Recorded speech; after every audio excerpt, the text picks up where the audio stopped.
about human flows, I know that you're coming from Hungary. I'm not going to ask you about Prime Minister Orban. I don't want to bring you in a difficult position. I would prefer to raise a question concerning the relationship between Washington and Moscow, and whether you think that they can find common ground in Ukraine and Syria. Thank you. I'm a Hungarian in a self-imposed political exile in Washington, D.C., having worked for the predecessor of Viktor Orban, so you're not making me uncomfortable at all if I had to criticize Mr. Orban and his policies. But let me briefly touch upon three issues. One, the chances for a lasting peace in Ukraine, the second in Syria, and then the future of the Middle East in general. And these points all go back to the debate in the first panel. And many of those were already mentioned or at least alluded to.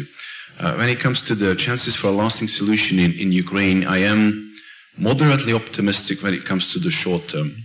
And I am very pessimistic when it comes to the medium and the long term. The reason I'm optimistic in the short term is that I see tremendous economic and social pressures in Russia having an effect on the thinking of the regime. Russia is not near collapse, but the oil price in combination with the effect of the sanctions is having an effect on the thinking of Putin's inner circle. So in my mind, Putin's strategy in the short term is to appear to comply with Minsk II and try to create the semblance that the Russians are playing along with the Minsk II peace process requirements. The fact that he appointed Boris Gryzlov as a serious interlocutor in that process, and some other signs, in my mind, point towards the direction that he's trying to create that semblance. All the more so because he's trying to divide the European Union and trying to achieve the lifting of the sanctions, at least from a European side. So that fits nicely into that strategy. But when it comes to the medium and long term, again, I'm quite skeptical. Because his main strategic calculus has not changed. What he wants to accomplish here is to keep Ukraine in a limbo for the foreseeable future. Bear in mind that this is a rearguard battle from a Putin perspective. He essentially lost Ukraine. Ukraine chose a different governance model. The Ukrainian people in Maidan demonstrated their willingness to belong to the Western institutional system and chose Western values. And that's something that Putin himself thinks about as a direct threat to his own governance model within Russia. So his main aim is to keep Ukraine in a limbo, to keep that conflict in a frozen state, a conflict that he can heat up whenever he pleases, so that he prevents Ukraine from joining the West anytime soon. When it comes to Syria, I am even more pessimistic for a couple of reasons. One, I think the ceasefire will be extremely fragile. Assad was on the offensive with Russian help, so I don't think he will feel compelled to stop there since he has the tactical advantage right now with Russian help. Again, Russian strategic goals when it comes to Syria, again, I don't necessarily think that there was such a calculated and brilliant move on behalf of Putin to intervene in Syria. It was more out of necessity, because what he saw last summer is that his main client is about to crumble, or at least is getting closer to collapse. So he intervened primarily to prevent that collapse from happening. But now he is turning that weak hand into a stronger hand, demonstrating Russia as a global player again. It also fits very nicely into his strategy to keep the European Union on its toes, to keep up the refugee flows.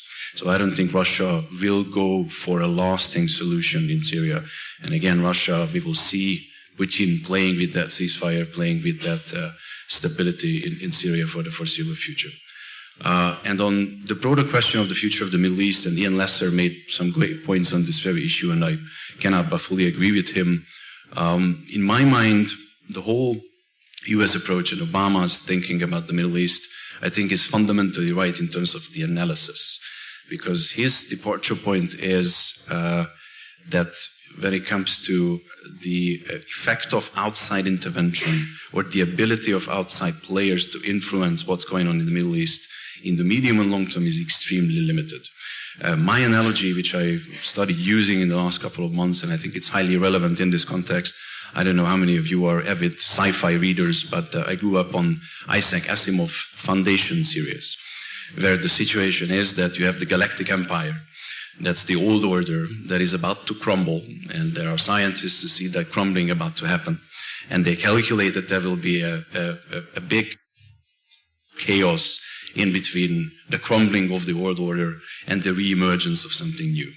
And what they try to do, and I think that's essentially what the West can do, and this is a long-term strategy, is, I wouldn't say forget the direct intervention, but recognize the limits of what we can do immediately in the short term, and try to build up structures like the foundation in the novel that could shorten that period of chaos in between the crumbling of the old order and the re-emergence of the new order. And in that perspective, I think there are two key issues. One is the economic piece, obviously, how to assist with an inclusive economic modernization and growth strategy in the Middle East and economic integration strategy in the Middle East in the ambitious sense of wider economic integration a la European Union, although that might be a far-fetched idea at this point at least.